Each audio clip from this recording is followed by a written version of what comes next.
بسم الله الرحمن الرحیم. درنو ورونو او خویندو، السلام علیکم ورحمت الله وبرکاتو.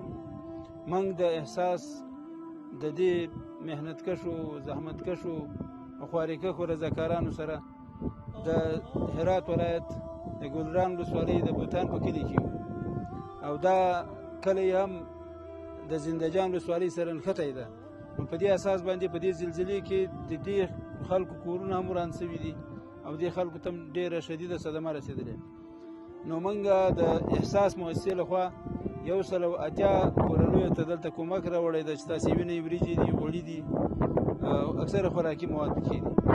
نو موږ به انشاءالله ستاسې مرستې لکه څنګه چې اوس دلته موږ د خپلو هېوادوالو مرستې راسولې دي، ستاسې مرستې به هم په شفافیت او نظم سره دغو زلزله ځپلو هېوادوالو ته رارسوو.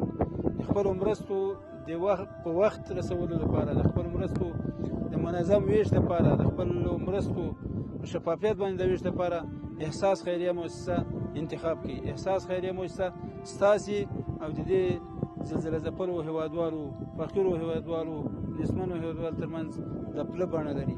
السلام علیکم ورحمت الله وبرکاتو.